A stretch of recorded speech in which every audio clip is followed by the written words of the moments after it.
Hi guys, welcome back to Fragments of a Simple Life, where every video I make is super simple. Today I am back with a different spooky magazine. Happy October to all of you.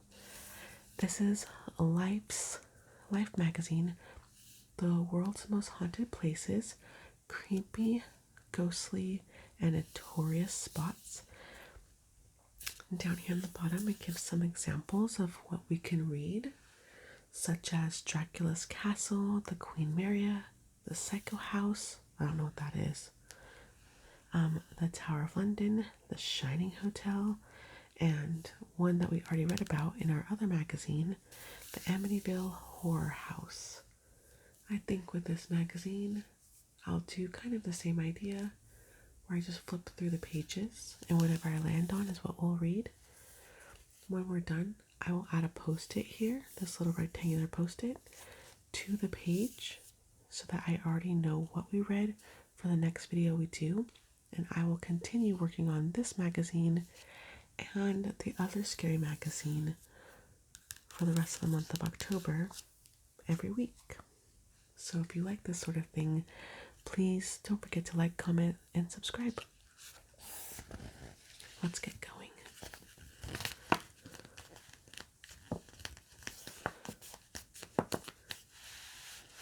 Okay, we have the world's most haunted places.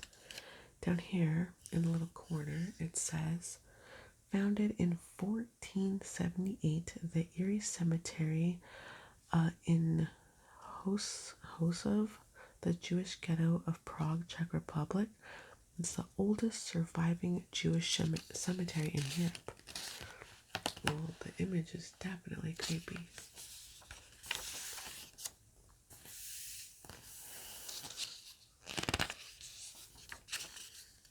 Of course, we have a table of contents. This one looks a little bit different. Not so much chapters like the other magazine.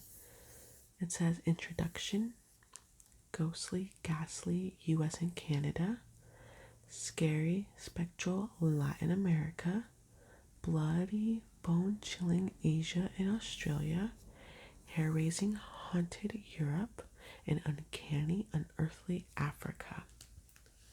So this is definitely around the world, whereas our other magazine is just in the US. We have an introduction here, along with some very, very creepy dolls. It says, dolls hang from trees on Islas de las... I don't speak Spanish, guys.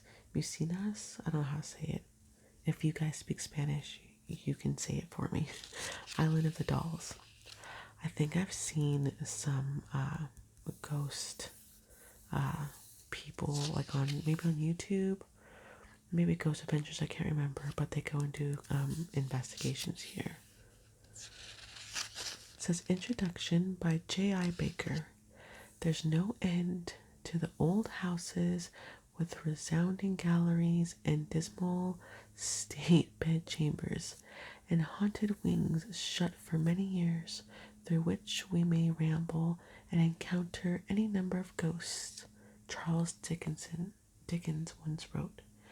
The great English writer might as well have added Polish caves, Babylonian ruins, and Mexican mummy museums to his list of ghostly places, as we here at Life have done, bringing you a book filled with the blood-curdling photos and eerie stories about the world's creepiest spots.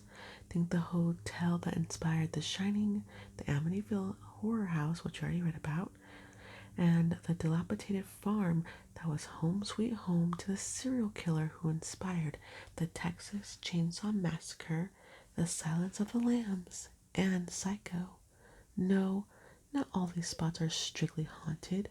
Some, like Australians' Uru, aka Ayers Rock, or the ancient ruins submerged under South America's Lake Titicaca, I can never say that right, but I know what they're talking about. Are deeply mysterious, maybe even spiritual. Very interesting. It says, so get ready if you dare to encounter any number of ghosts, ghouls, yetis, haunted dolls, and other things that go bump in the night. I'm sorry, but this is just such a creepy picture. Okay, so it starts us off with ghostly, ghastly US and Canada. But I think I'm going to flip a little bit. And I'm just going to stop here. Alright. No idea what we're looking at. This looks like somewhere in Mexico. It says, looking down on the street of the dead. What? I have no idea how to say this word, you guys. It's Teotihuacan.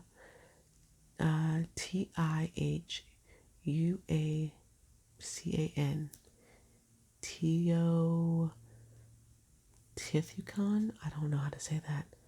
But this is the street of the dead? That's really creepy. It says a pyramid of the moon in the distance. The street was so named because the structures that flank it were initially and wrongly thought to be tombs. Right here. And right here. Creepy. What are they really, though? The areas where the main excavations have taken place. It says, about 30 miles outside Mexico City lie the ruins of the pre-Columbian, again, Teotihuacan. I don't know if I'm saying it right, guys. I'm sorry. It was once the largest and most influential cities in the world. Built between the 1st and 7th centuries, no one is sure by whom or why. The civilization mostly disappeared after 750, possibly after an all-consuming fire, when the Aztecs rediscovered the abandoned spot in the early 14th century. They were stunned by the grandeur, calling it the place where gods are made, or the city of gods. But it was also a city of death, filled with evidence of human and animal sacrifice, clearly marking it as a spot of both brutal and sacred significance. Some of its mysteries are not exactly supernatural. Gold-colored spheres were discovered in a hidden tunnel beneath the temple of the feathered serpent in 2013, and liquid mercury that may indicate the presence of a tomb was found in 2015. But a few visitors claim to have seen ghosts. Others have spotted the perhaps inevitable, if undocumented, UFOs over the pyramids. You can check out videos on YouTube. Purplish, smoky streaks have appeared in photos. So go ahead, blame Instagram filters or balloons. But since this place remains a mystery, why should the photographs be any different? That's really creepy. It always trips me out when people discover something really old with like no explanation whatsoever. Like, why is it there? We don't know. Okay, this seems depressing. The doorway to hell, St. Patrick's Purgatory. And we see a man here and what looks like a cross, and he's hanging like a rosary, and lots of people seem to be taking a knee or in prayer in some way.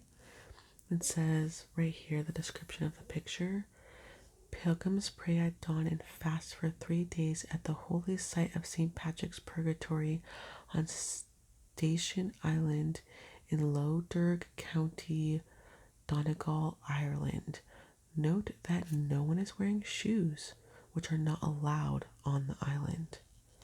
Yes, he's barefoot. I can't see this person's feet. It says, since the Middle Ages, Catholic pilgrims have traveled to Station Island in the middle of Lough Derg in County Donegal, Ireland. I could be saying all that wrong. I don't know. There, they spend 3 days fasting and praying at the site where, according to legend, Christ showed St. Patrick a cave leading straight to purgatory. Oh my gosh. The opening is supposedly now covered by a monastery, so if the dead ever decide to walk the earth, they probably won't start here. But the island is only one of many places where a gateway in the underworld supposedly exists. In 2013, archaeologists unearthed Pluto's Gate, which the people of the Phrygian city of Hierapolis, present-day southwest Turkey, believed to be an entrance to the netherworld. This place is full of a vapor so misty and dense that one can scarcely see the ground, wrote one Greek geographer. Any animal that passes inside meets instant death. What the heck? In the early 1970s, the Derwies crater, a fiery desert sinkhole, opened in Turkmenistan. I don't know where any of these places are. Though it's known locally as the door to hell, its hellish aspect has more to do with a natural gas deposit than demons. It was created when the ground gave way under a Soviet drilling rig. Other supposedly infernal entrances include Iceland's Mount Helka volcano, Huska Castle north of Prague, the Bloody Hell Pond in Peppu City, Japan, the Lake Avernus near Naples, Italy, which the Romans considered the entrance into Hades. Oh, that's crazy. Some otherworldly openings are a lot closer to home. There are supposedly 7 gates to hell in the woods of York County, Pennsylvania. For instance, anyone who passes through all of them goes straight to, well, Locals insist no one who made it past 5 gates has ever returned. What? We should look that up. That seems like a whole other video. In the dilapidated cemetery of Tiny Stoll, Kansas, Laura has it that hidden steps descend to the gates of hell. A voodoo tradition holds that 7 portals to hell exist throughout New Orleans. That's scary. Then there are hells that exist in name only: Hell California, Hell Michigan, Hell Grand Cayman, and the Grand Cayman Islands. So, if you find yourself in Hell Norway, relax. There, the word simply means luck. What are the odds of that? In Norway, hell just means luck. I don't know if I believe in any doorways to hell, but it's pretty fascinating. Okay, let's go back to the beginning. Ooh, that's scary. Okay, I guess we're stopping here. That's a very, very terrifying picture of a mummy and a mummy. It says, City of the Plundered Dead, a mummy museum. The Mummy Museum. It says, some of the mummies on display at the Mummy Museum. Oh, this is Mexico. It says, the experience so wounded and terrified me, I could hardly wait to flee Mexico, author Ray Bradbury wrote after touring the grisly site. I couldn't go here. I couldn't go here. Like, honestly, just the Wax Museum, like in Las Vegas, creeps me out. And those are like images of people that are usually still alive. This is really bad. I also, in Vegas, I went on the tour of the body exhibit. I can't do stuff like that. It just creeps me out so bad. Let's read what it says about this place. It says, in this world nothing can be said to be certain except death and taxes, Benjamin Franklin once wrote. And the two were once gruesomely combined in the silver mining town of, I'm gonna mess this word up too, guys, Guana Guanajuato. I don't know if I'm saying that right. Mexico. It's a town in Mexico. Between the 1860s and 1958, relatives were forced to pay taxes to keep their dead loved ones buried in Santa Paulo Pantheon Cemetery. If they couldn't afford the fee, the bodies were removed from the tombs and stored. Oh my gosh. Because of the dry, hot climate and the fact that the corpses had been kept in airtight crypts, some of the unearthed souls had become well-preserved mummies. When curious locals began asking to see the bodies, workers started charging for the questionable privilege, and that was the beginning of the Museo de las... Guys, I'm gonna just really mess it up. The Museum of the Mummies. In 1969, that seems like such an early year to do something that creepy. I know it sounds weird, but it just seems like such a prim and proper era. I don't know. I think I'm wrong in that, I guess.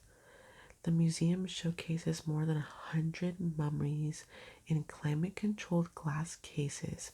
Their gruesome grimaces, the result of hardening tongues and slacking jaws. It says no, they were not buried alive, as some have suggested. Ew, there's even a row of babies. No, It says, I'm skipping ahead because I can't read that part, it's just too sad. It says, wherever dead bodies have been disturbed, you can be pretty sure that there will be ghost stories, and this place is no exception. People have reported seeing the apparition of a tall lady and hearing strange whispering sounds and the cries of babies in the building. Ew. Perhaps trying to justify the display, the museum is careful to say that death is more widely accepted and even celebrated in Mexico than in many other places. Fair enough, but it's a bit disconcerting to buy sugar skulls and souvenir effigies of mummies in a place where, not so long ago, impoverished people couldn't even pay to keep their loved ones buried. Dang. I feel like Time magazine was like, no, it's gross. And I agree. It's not 1969 anymore. Why wouldn't you give these people like a beautiful, proper burial free of charge for their ancestors and let them rest in peace? Alright. How about Montreal's haunted hospital, the Old Royal Victoria? Okay, let's read the description up here. It says Montreal's Royal Victoria Hospital in Quebec is just one of many supposedly haunted structures in the province's largest city. The Mount Royal Cemetery has the ghost of an, what does it say, Algonquin Indian who supposedly lurks on the cliffs. No thank you. The Queen Elizabeth Hotel has a wandering woman in white, and 242 William Street is allegedly home to the ghost of a decapitated prostitute, Mary Gallagher, who spends eternity looking for what else? Her missing head. Ew. Okay, let's read specifically about the Old Royal Victoria. It says, looming over the city on the south slope of Mount Royal, the Vic saw plenty of distressed patients in its 122-year history, but some of them may have never checked out, though presumably not because they liked the food. After one man died in the cardiac unit, the nurses shut his door, but when they returned with his family, they found the room locked from the inside. A napping nurse once woke to see a white, smoky light hovering above her, followed by two other apparitions. And one patient claimed that after speaking to the specter of an old woman, he found himself lying in a pool of blood. No, he wasn't in the ER. In addition to the usual knockings and flickering of lights, the Vic once contained a haunted painting, according to McGill University Health Center's website. It showed a house in which patients saw a sinister old woman staring from the window. A few times she even left the house and looked around before going back inside. Not surprisingly, the animated art was removed. In April 2015, the operating hospital of the Vict was moved to a new location, and while McGill announced in 2018 its plans to turn the area into a world-class pavilion for research, one thing is certain: the hospital's persistent patients may never be discharged. I wonder if people have ever done ghost hunting there. I don't remember ever seeing it on all the shows and videos that I've ever watched. Let's do a couple more.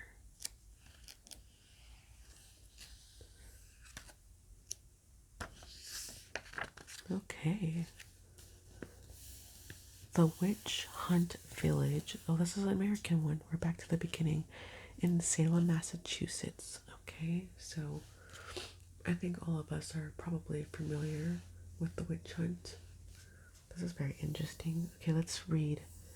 It says, opposite. The author of The Devil in Massachusetts on Gallows Hill in Salem. It says, top, a tombstone in the old bearing point, also known as Charter Street Cemetery, the resting place of many involved in the witch hunts.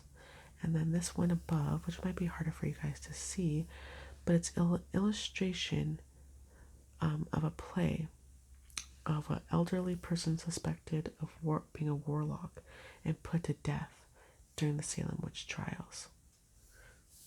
They were crushed to death. I think the Salem witch trials are probably one of the most bizarre things in American history. It's the craziest story. If you guys don't know what I'm talking about, which I'm sure most of you do, go for a deep dive on YouTube after this and check it out for yourself. It's just, there's so many stories. Okay, let's read, shall we? It says, the devil came to me and bid me serve him, said Tituba, the Caribbean slave who was working for Salem village minister Samuel Parris, when his young daughter and niece began to suffer fits in the winter of 1692, supposedly influenced by the Bajan woman's fortune telling. The girls and their friends were soon called victims of witchcraft. I remember this story. Thus, the town's notorious witch hysteria, which is exactly what it was, began. Driven by ever-increasing accusations that the possessed girls, the Salem court convicted and hanged 19 townspeople found guilty of witchcraft in 1692. 19 people. Insane. But not all of these souls went placidly into the unhallowed graves. In fact, 3 of them uttered hellish curses that some believe afflict Salem to this day. A beggar named Sarah Good, having lost her unborn child in jail after being convicted of witchcraft in June 1962, was brought to Gallows Hill with 4 other quote-unquote witches in July. When Reverend Nicholas Noyes tried to elicit a confession, a furious Good shouted, I am no more a witch than you are a wizard, and if you take away my life, God will give you blood to drink. In 1717, so tradition holds, Noyes suffered an internal hemorrhage and choked to death on his own blood. Wow, I did not know that.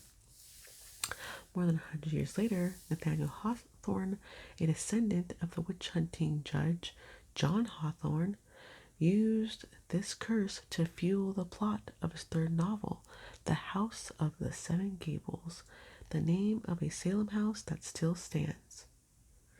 In the introduction to The Scarlet Letter, Hawthorne apologized for his ancestors' actions. A so-called warlock hurled imprecations to, damn you, sheriff, the elderly Giles Corey shouted as he was fatally crushed under stones placed on wooden planks in a field near Howard Street. There's more on the next page. It says, possibly the site of the current Howard Street Cemetery. I curse you and Salem. Hawthorne again.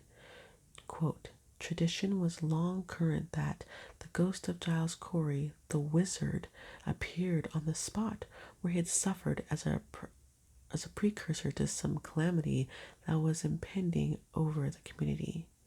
He was reportedly seen, for instance, in the Howard Street Cemetery the night before the Great Salem Fire on July 25th, 1914, which left half the town homeless.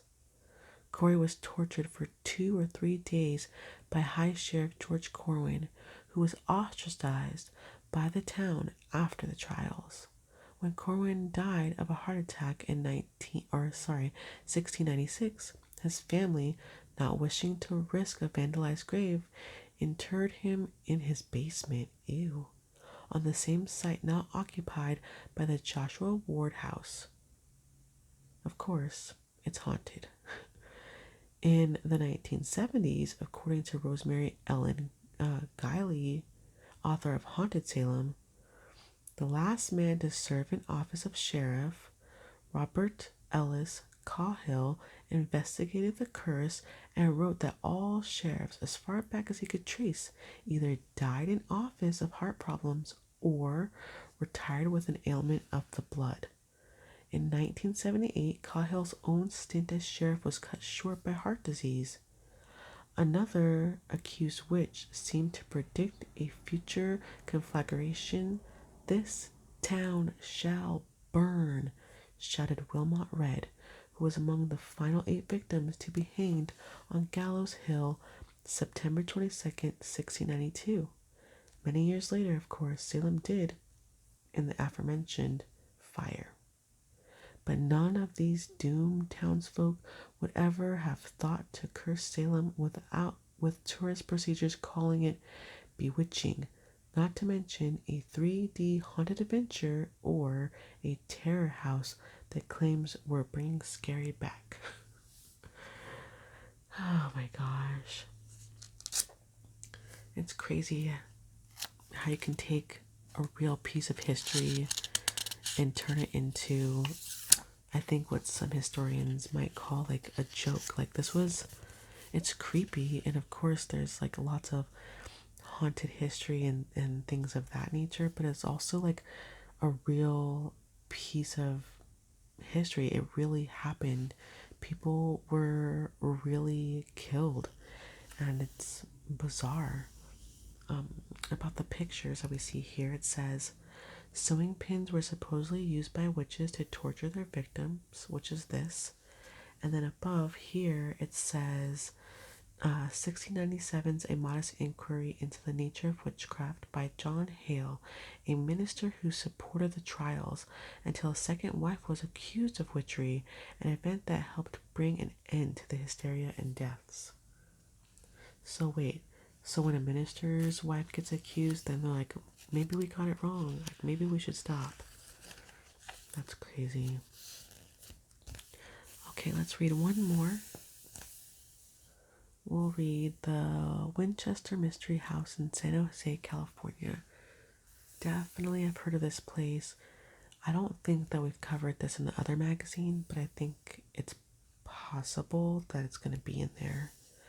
It says above the Winchester Mystery House as it stood in the 1930s, much of this place's reputation was fueled by the era's version of tabloid journalism, but the house's eccentric, ailing owner, Sarah Winchester, may have been a spiritualist, not uncommon at the time, holding seances in the house's so-called Blue Room. This house has gotten a lot of attention by like every ghost hunter on YouTube and TV like ever. So let's read about it. There's something of the awful house of Usher. Oh, hold on. Let me read that again. There's something of the awful house of Usher about it, one journalist wrote in the Winchester Mystery House after it first opened to the public in San Jose, California in 1923. I, for one, would tremendously like to give a Halloween party in this old home. The rumors of the maze-like Victorian mansion started soon after its eccentric owner, Sarah Winchester, began her elaborately idiosyncratic construction, and they continue to this day, fueled in part by the guides who lead tourists through the bizarre structure's odd nooks and crannies, past doors that open into walls, up staircases that go nowhere. There are now 160 rooms, 2,000 doors, 10,000 windows, 47 stairways, 47 fireplaces, 13 bathrooms, and 6 kitchens. Tourists are warned against wandering off. They could be lost for hours. Like, I'm afraid to go here. Like this makes me so scared. Like, it's terrifying.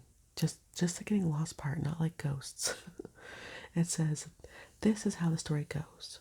After losing both her only child and her husband in New England, Winchester, the heir to the Winchester Repeating Arms Company fortune, consulted a Boston psychic.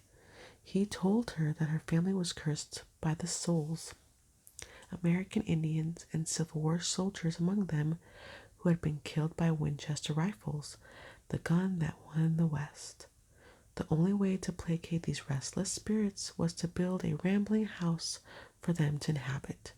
Dutifully, Winchester moved to California, where she bought an unfinished farmhouse in 1886.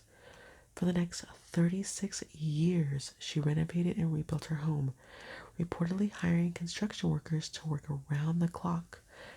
As long as the hammering continued, the rumor went, she could stay alive.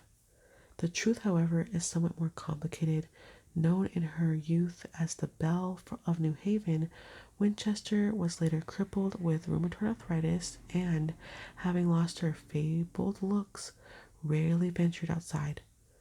Her obsessive need for privacy and refusal to speak publicly allowed yellow journalists and nosy neighbors to say anything they wanted about her with impunity, and of course they did. The fact remains that visitors and staff alike claim to hear footsteps and breathing, see apparitions from other eras, find locked doors suddenly open, and even smell chicken soup. In the end, the 1920s journalist was not far off when she compared the eerie structure to the House of Usher. Like Poe's melancholy domicile, the Winchester place remains a mystery all insoluble. It's peculiar, like you don't know, like was she onto something? Was she just kind of wacky? Did she have like an actual mental breakdown from losing her husband and her child, which is understandable? I think what's bizarre is that it says that they still do construction on it to this day. They still add to it. I just think it's so strange. Who needs 2,000 doors and 10,000 windows?